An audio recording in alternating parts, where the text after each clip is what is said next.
am your Hindi teacher and your class teacher। आज मैं आपको आपकी किताब भाषा सेतु से का पहला लेसन देश हमारा, जो कि एक कविता है, पढ़ाने जा रही हूँ। सबसे सुंदर सबसे प्यारा देश हमारा, ऊंचा पर्वत राज हिमालय, पहने हिम का ताज हिमालय, कंचन नदियाँ दूध की धारा देश हमारा। यहाँ कवि ये बताना चाह रहा है कि हमारा देश सबसे सुंदर और सबसे प्यारा है। ऊंचा पर्वत राज हिमालय, हिमालय पर्वत जो कि सबसे ऊंचा है, इसीलिए यहाँ पे कवि ने हिमालय को पर्वतों का राजा बताया है, क्योंकि वो बहुत ऊंचा है। पहने हिम का ताज हिमालय, और जो हिमालय पर्वत है वो हिम का ताज, हिम माने बर्फ, बर्फ का ताज, ताज यानी यहाँ पे मुकुट है। हिमालय पर्वत पे, हिमालय पर्वत जो है हिम का मुकुट पहने हुए हैं। कंचन नदियाँ दूध की धारा देश हमारा, कंचन, कंचन यहाँ सोने का, सोना है, नदियाँ दूध की धारा। यहाँ पर जैसे कंचन सोना, सोना का मतलब होता है बहुमूल्य चीज, तो उसी तरीके से बहुमूल्य नदियाँ जो दूध की धारा हमारे देश में बहाती हैं, इसी बता रहा है कवि कि कंचन यानी कि सोने से, जैसे जैसे सोना बहुमूल्य होता है, वैसे ही नदियाँ, नदियों की जो धारा है दूध की धारा, वो बहुमूल्य है, वो हमारे देश में बहती हैं। ऐसा देश हमारा।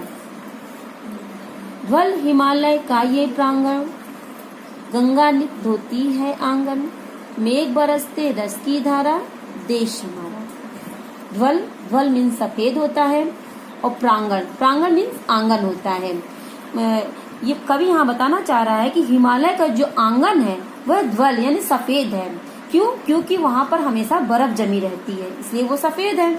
गंगा नित धोती है आंगन, गंगा नित, नित माने हमेशा, गंगा जो है, गंगा मतलब नदी, गंगा नदी हमेशा हिमालय के आंगन को धोती है। मेघ बरसते रस की धारा देश हमारा, और यहाँ मेघ, मेघ माने बादल, जब बादल बरसते हैं तो ऐसा लगता है कि रस की धारा बरसाते हैं, ऐसा देश हमारा।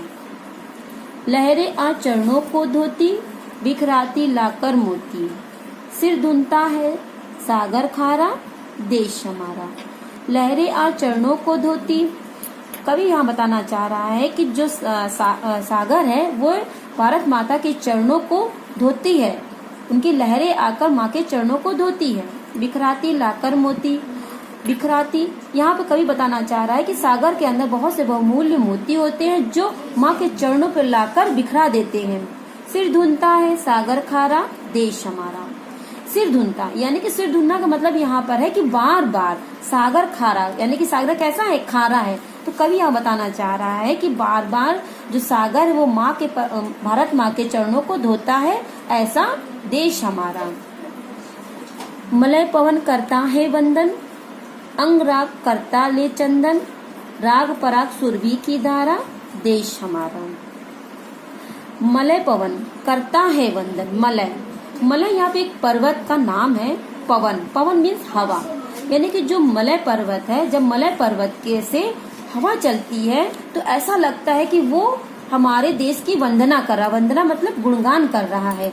अंतराग करता ले चंदन, और अंतराग यानी कि उपटन, उपटन वो चंदन का उपटन जैसे जब लगाता है तो वैसे उसकी खुशबू वहाँ से निकलती है। राग पराग सुरभि की धारा देश हमारा, हमारे देश में राग यानी कि प्रेम प्यार, और कि हमारे देश में प्रेम प्यार की क्या रस बरसती है, ऐसा देश हमारा।